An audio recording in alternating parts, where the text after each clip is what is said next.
শুভেচ্ছা জানাচ্ছি। গতকাল ঘটে যাওয়া বিভিন্ন ঘটনা যে সকল পত্রিকার হেডলাইন্স হিসেবে এসেছে সে সকল পত্রিকা নিয়ে হাজির হয়েছি আমি সৈয়দা ফারিয়া।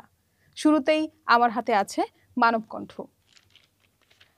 সীমান্ত ও সমুদ্র পথে অস্ত্র নিয়ে আসার মহাপরিকল্পনা। প্রথম আলো, সমঝোতার সম্ভাবনা ক্ষীণ, সিদ্ধান্ত সরকারের হাতে। সমকাল পত্রিকাতে এসেছে গণভোটের আদেশ মধ্য নভেম্বরে জারির প্রস্তুতি। পুলিশের বেধড়ক পিটুনির পর কর্মবিরতিতে শিক্ষকরা।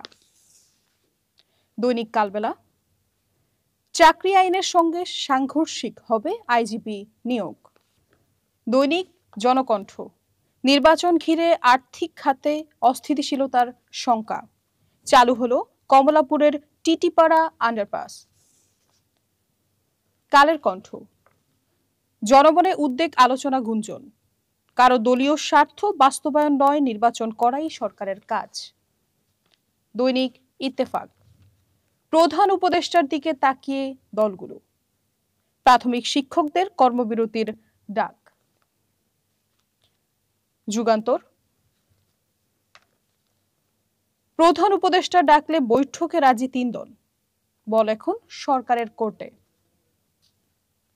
বাংলাদেশ প্রতিদিন, ফের সংকট চরমে, সেনাবাহিনী শেষ ভরসা। আমার দেশ, গণভোট প্রশ্নে নেই দৃশ্যমান অগ্রগতি, বিক্রি হচ্ছে গুলশানে সড়কের পজিশন।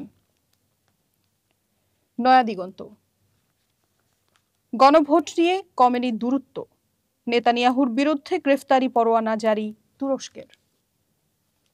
সর্বশেষ আছে বণিক বার্তা, প্রভাব পড়বে যুক্তরাষ্ট্রে বাংলাদেশিদের অভিবাসনে, অব্যবহৃত সরকারি ভবন সম্পদে রূপান্তর করছে শ্রীলঙ্কা, সমন্বিত তালিকাই হয়নি বাংলাদেশে। আজ এ পর্যন্তই। আগামীকাল আবার দেখা হবে নতুন পত্রিকার নতুন হেডলাইন্স নিয়ে। ততক্ষণ পর্যন্ত আমাদের সাথেই থাকুন। ধন্যবাদ।